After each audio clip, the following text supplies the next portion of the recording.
بسم اللہ الرحمن الرحیم اللہم صلی علی سیدنا و مولانا محمد معدن الجود والکرم وآلہ و اصحابہ و ابنہ الکریم و بعد وسلم۔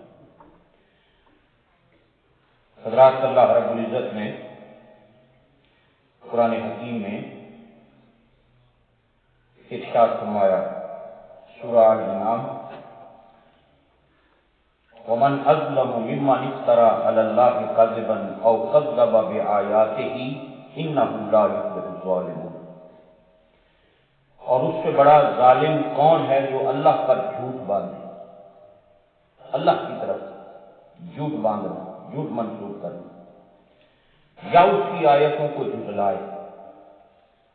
بے شک ظالم جو ہیں وہ فلاح نہیں پائیں گے، ان کے لیے کامیابی نہیں۔ تو کل ہم بات کر رہے تھے کہ کوئی قرآنی آیت، کوئی حدیث، اقوال صحابہ یا ایسی چیزیں آئیں تو جب تک اس کی تصدیق نہ ہو 100%، اس وقت تک اس کو آگے نہ پھیلایا جائے۔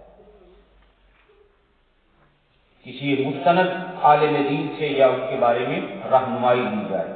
قرآن حکیم نے سورہ نحل کے اندر ارشاد فرمایا، فَاسْأَلُوا أَهْلَ الذِّكْرِ إِن كُنتُمْ لَا تَعْلَمُونَ۔ اگر تم نہیں جانتے تو اہل علم سے پوچھو۔ فَاسْأَلُوا، سوال کرو، ان سے پوچھو، اہل علم سے سوال کرو، ان كُنتُمْ لَا تَعْلَمُونَ، اگر تمہیں علم نہیں ہے۔ تو قرآن حکیم کے حوالے سے اور بالخصوص اللہ اور اس کے رسول صلی اللہ علیہ وسلم کے حوالے سے کوئی بات بغیر تصدیق کیے آگے فارورڈ نہیں کرنا۔ ایک میں نے بات کل کی تھی کہ کوئی دین کے حوالے سے جو لطائف، مختلف لطیفے بنے ہوتے ہیں، مذاق بنے ہوتے ہیں، ایسی چیزیں ہیں، وہ کبھی بھی اس کو شیئر نہیں کرنا، آگے نہیں پھیلانا، اس کو وہیں پر اس کو روکنا ہے۔ کیونکہ آج سب سے بڑا نقصان اس سوشل میڈیا کا یہ کہ ہم عبادات میں پیچھے رہ گئے ہیں۔ تو ان چیزوں سے پرہیز جو ہے وہ بہت ضروری ہے۔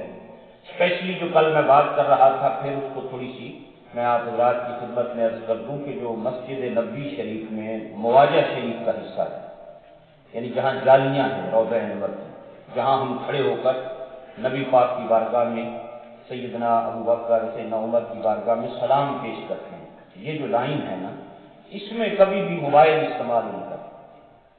آپ نے بطور یادگار کوئی تصویر اگر بنائی، مسجد نبوی کے پیچھے حصے میں بنا لی، باہر بنا لی، اور بڑی جگہ بنانے کے لیے کوئی حرج نہیں ہے، لوگ بناتے ہی ہیں، آج کل مذہبی لوگ بھی بناتے ہی ہیں سارے، تو یہ نہیں ہے کہ اب تو لیکن یہ جو بالخصوص مواجہ شریف کے سامنے والا حصہ ہے، اس کے اندر سے گزرتے ہوئے انسان کو انتہائی شرم سے پانی پانی ہو کے گزرنا چاہیے کہ میں اس قابل نہیں تھا، اللہ نے مجھ پہ کتنا کرم کیا، آج مجھے مصطفیٰ کریم علیہ السلام کی چوکھٹ پہ حاضری اور حضور کی بارگاہ میں سعادت نصیب ہوئی۔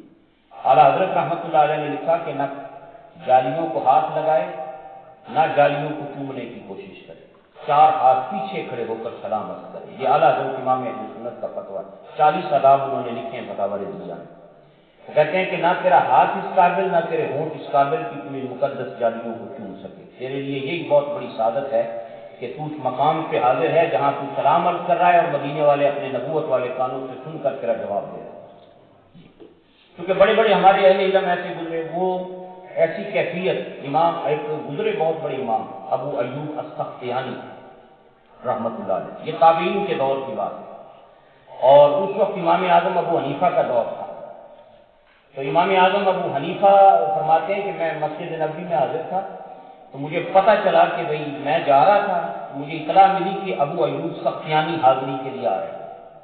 تو فرمایا میں رک گیا کہ میں دیکھوں کہ اتنا بڑا امام اور اتنا بڑا دین کا رہنما کس طرح حاضری دیتا ہے نبی پاک کی بارگاہ میں۔ فرمایا میں ٹھہر گیا ان کی انتظار کی خاطر چند دنوں کے لیے۔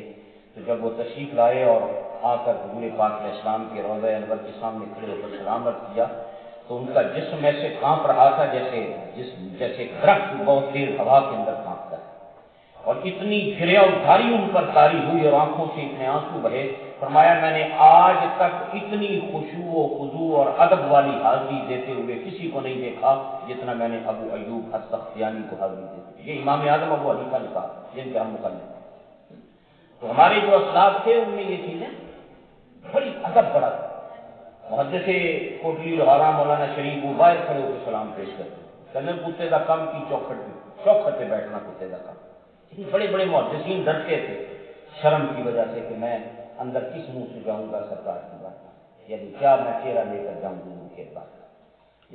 تو وہاں اس چیز کی احتیاط انتہائی ضروری ہے. اور آس پاس مسجد نبوی کے اراؤنڈ اونچی آواز کبھی بھی نہیں کرتی جہاں یہ قرآن کی نص اور قرآن کا حکم ہے.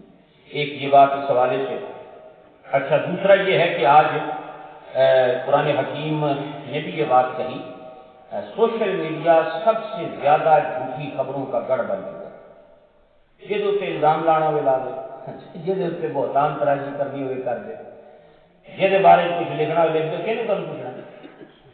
بلکہ آج کل تو یہ فیک جو پروفائلز ہیں یہ بڑی کام کر رہی ہیں. وہ نابے کا پتہ نابنی کا پتہ یہ پتہ ہی نہیں ہوتا نا کہ ہے کون. اب جب کوئی نہیں پتہ بھی ہے اس کا اگلا پچھلا کون ہے، نہ اس کا نام ہے، نہ اس کی پکچر ہے، نہ اس کا کوئی ایڈریس ہے، نہ اس کے بارے میں کسی کو جو مرضی وہ لکھتا رہے اور ہم اس کو آگے سے آگے فارورڈ کرتے رہتے ہیں. یہ آج کل بڑی یہ چیزیں چل رہی ہیں. آپ نے اگر کسی پیج کو لائک کرنا ہے یا کسی کو اپنے فرینڈ میں شامل کرنا ہے سب سے پہلے یہ دیکھا کریں کہ اس بندے نے اپنا نام بھی شیئر کیا ہے کہ یہ ہے کون. یہ فرینڈ ریکویسٹ پہ آ گئی ہے نہ انہیں اپنا شو نہیں کیا، پکچر یہ بھی شو نہیں کس جگہ رہتا ہے یہ دیتے ہے کوئی نہیں. یہ ہے کون ہے؟ تو مسلمان ہے، کافر ہے، مشرک ہے، منافق ہے، کون ہے آپ کو؟ جس کی آئی ڈی جس نے اپنی چھپا رکھی ہے کچھ بھی ہو سکتا ہے. اب انڈیا کی کتنی پروفائلیں ہیں جو پاکستان کے خلاف ہزاروں کی تعداد میں کام کرتی ہیں، صبح شام پروپیگنڈا کرتی ہیں. اور یہی چیز امت کے اندر لڑانے کے لیے دشمن ایز اے ٹول اس کو استعمال کر رہا ہے اور ہمیں پتہ ہی نہیں ہوتا. بغیر سوچے سمجھے ہم انہیں لائک بھی کر رہے ہوں.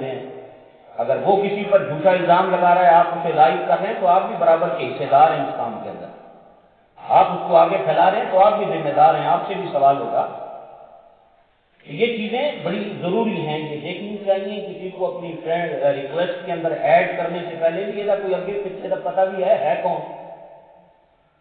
قرآن حکیم نے یہ سورہ حجرات ابھی ہم نے پچھلے دنوں پڑھی ہے. اللہ رب العزت نے ارشاد فرمایا یا ایھا الذین آمنوا، اے ایمان والو، ان جاءکم فاسق، اگر تمہارے پاس کوئی فاسق کوئی خبر لے کر آ جائے، فاسق بنبع فتبینوا، اگر کوئی فاسق تمہارے پاس کوئی خبر لے آئے پہلے اس کی تصدیق کرو.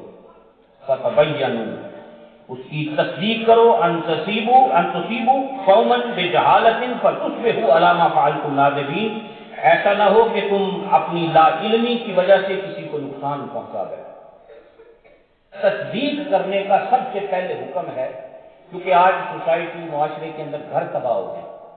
سوشل میڈیا کی وجہ سے میاں بیوی کے درمیان ناچاکیاں پیدا ہوتی ہیں، بچوں اور ماں باپ کے درمیان دوریاں پیدا ہوتی ہیں، گھر تباہ ہو گئے، رشتے داریاں تباہ ہو رہی ہیں. وہ فلانے نے یہ کیا سی. ہمارے ہاں اب ایک طریقہ بن گیا ہے کہ میں وہ جی مینو سے حاجی صاحب نے گل دسی بھی حاجی صاحب نے دسی ہے تو میں حاجی صاحب سے پہلے پوچھ رہا ہوں بھی حاجی صاحب تھی آپ کی یہ گل. حاجی صاحب نے کہی ہی نہیں، میں اپنے دل ایک نفرت پیدا کر کے اپنے گھر بیٹھ گیا. حاجی صاحب نے کہتی مینو انہیں دسی ہے. اس طرح گھر تباہ ہو رہے ہیں، فیملیاں تباہ ہو رہی ہیں، کمیونٹی تباہ ہو رہی ہے، میاں بیوی کے درمیان رشتے. سب سے پہلا کم سے فتبینوا، پہلے تصدیق تو کرو یہ بات اس نے کہی ہے یا نہیں کہی. وہ کہ میں تو آپ کی کوئی نہیں. آدھی لڑائیاں یہاں سے ختم ہو جاتی ہیں. کہنا میرے تو پتہ ہی کوئی نہیں ہے، میرا نام انہوں نے پتہ نہیں کیوں استعمال کر دیتے. اس لیے قرآن کا حکم ہے پہلے تصدیق کرنا. دیکھیں عدالت میں بھی کوئی بات آپ لے کر جائیں تو ہم بھی پہلے وہ کہتے ہیں کہ اس سے کوئی ایویڈنس لے کے آؤ، دلیل دیں کہ یہ الزام ہے، یہ ثابت ہے یا نہیں. یعنی جس بندے سے ریلیٹ کوئی بات ہے اس سے تو آپ نے پوچھا ہی نہیں اور اپنے دل میں آپ نفرت لے کے گھر بیٹھ گئے آرام سے.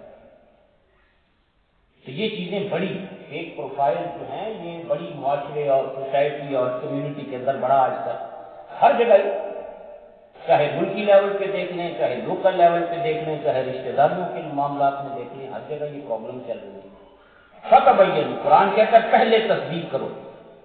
کسی نے کوئی بات فاسق نے آ کر تمہیں کہی، اب جس پروفائل کے بارے میں پتہ ہی نہیں کہ ہے کون، وہ بھی اس فاسق کے نمرے میں آئے گا نا جی، جس کے آگے پیچھے کا کوئی پتہ نہیں ہے کون ہے کون نہیں ہے، کیا اس کا ایڈریس ہے، کیا اس کا کوئی بات ہے، کوئی پتہ کس کو کوئی پتہ نہیں، وہ بھی اسی زمرے کے اندر آتا ہے کہ اگر کوئی فاسق جھوٹا ناانصافی کرنے والا کوئی ایسا بندہ ہے جس کا دین کے ساتھ تعلق نہیں، دین کا مذاق اڑانے والا ہے، دین سے دور ہے، وہ کوئی بھی خبر لے آتا ہے، آپ پر لازم ہے، فرض ہے پہلے اس کی تصدیق کریں۔ بعض ایسے بھی میسیج چل رہے تھے، 10 میسیج اگے نہ کرو گے تو اے نقصان ہو جائے گا، اس میں بھی علماء سے رہنمائی لینی چاہیے۔ ایویں کول بنا کے اے جی سویرے سویرے 100 اگے بھیجو، اے 200 اگے بھیجو، نئے نئے آئے دن مختلف چیزیں دیکھنے کو ایسی ملتی ہیں کہ اور ہم اس کا شکار ہو جاتے ہیں۔